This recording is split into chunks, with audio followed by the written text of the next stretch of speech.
What it doing? Welcome back to the PIEA, powered by the Esports Company. And if it's your first time through, I'm your boy Q, and we decided to sit down and chat with some of our program directors, our coaches, a little Q&A here at the PIEA. And today we get to switch things up a little bit. I feel like we've talked with some of the OGs of PIEA here lately. Today we get to sit down and talk with a coach of one of our newer programs from Notre Dame. Coach, not gonna lie, terrified of butchering this name. Coach Juliana, how are you feeling today? Great, doing well. You can just call me Coach U if that's easier. That's what the kids call me, Coach U. I love it. Now, Coach U, I want to make sure I get this right because I was trying to find some of the past history. It looks like this was first year as far as with us here at PIEA and only fielding Valorant teams, right? A D1 and a D3 team here in the spring? Yep, that's right. So how did you find yourself in the esports coach role? Are you like somewhat of a gamer yourself? And I guess if so, what kind of video games do you normally find yourself playing? I play like RPGs. Like right now, like all my time is in like the Oblivion remaster. Love it. I love it. Okay. So yeah, I'm definitely a gamer. Always kind of have been.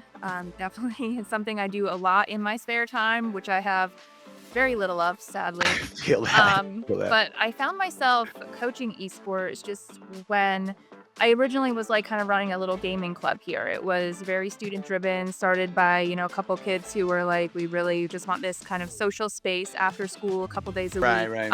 And so I had joined some of like the national associations and local associations just to kind of get like better versed in it, and just started kind of putting it out there to my gaming club kids like, hey, there's these opportunities if you want to do this competitively. One of my students said, hey, I noticed you said like they run Valorant. He's like, I have some friends who play Valorant. You put it out there. And I was like, yeah, like absolutely. They don't have to be part of gaming club. We can form an esports team just based on that. Just kind of grew from there. As being like a newer like coach, I was kind of curious, what do you feel like were some of the obstacles you feel like you've had to overcome over the course like last season or two? I mean, esports definitely a little bit different than your traditional sports, right? What was that process like when it came to getting the support you needed as far as from the school? Like we don't really have a space. We don't have a computer lab. We don't have any equipment or anything like that. So like our gaming club kind of like we borrow a classroom after school and the teacher lets us use her projector. We've had like a couple of TVs over the years like that were donated from other people who are like, we're not using this anymore. I donated my old systems, like my old Xbox, my old PlayStation. When I upgrade, like I donate the old ones to the school. And really just my own learning curve. Like there's a lot to learn. I honestly didn't even know what Valorant was when the kids were like, hey, can we do this? I had to look it up. I had to like, figure it out. So there's a learning curve for that for me. Now, your current D1 Valorant roster started in D3 to start the season, moved up to D2 to finish the fall, and then since has moved up to D1 here for the spring and continue to see success. I can only imagine that going from D3 up to D1 over the course of a semester had to have been a pretty incredibly like motivating experience for the students, especially seeing like so much success continued as well. I mean, y'all went from D3 to D1 and still won a conference championship. You know what I mean? I'm kind of curious, what was that like? So the putting them in D3, like that was a mistake on my part. And that again is part of like my learning curve. Like I have no idea what the competition looks like. I don't know, like really, like I know their rank and things like that, but sometimes that's not really like hard to accurate judge what that's compared to. Yeah. I was like, I don't know, like this is our first season doing this. Like, let's put them in at the bottom level. And I was like, this is not working. Like, this is absurd.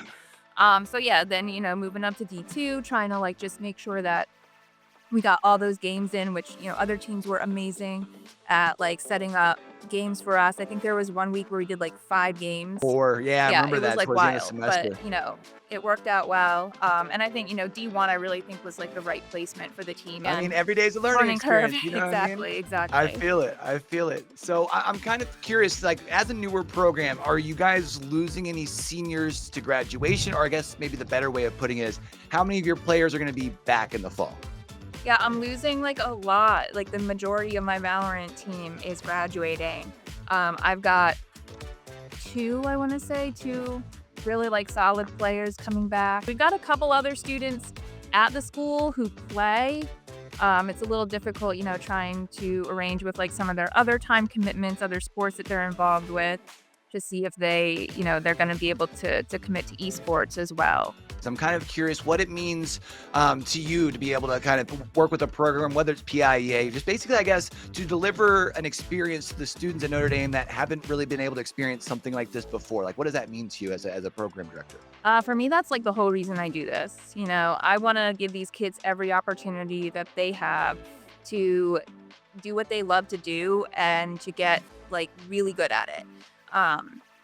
We have one student this year who has committed to Albright to play Valorant. I'm like, and that's the first esports commit our high school has ever had, like in school history.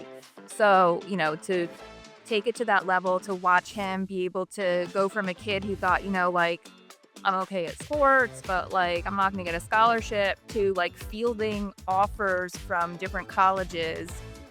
Like his mom said to me, she was like, I never thought I would have to turn down money from colleges. Like,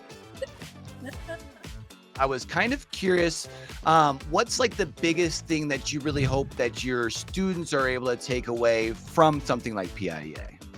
I think just, if you love something, don't be afraid to pursue it. If you really enjoy something and it like gives you fulfillment, even if it's not like that traditional, like football or I'm really good at science, pursue what you love. I want to thank you for taking some time out of your day to chat. I know we're heading down towards the end of the semester, so I'm sure a lot of things as far as on your side of your schedule, but really happy to get us down and to chat a little bit when it came to Notre Dame esports. I also want to say congratulations on the success this season. I definitely can't wait to see what you guys have in store for us for years to come.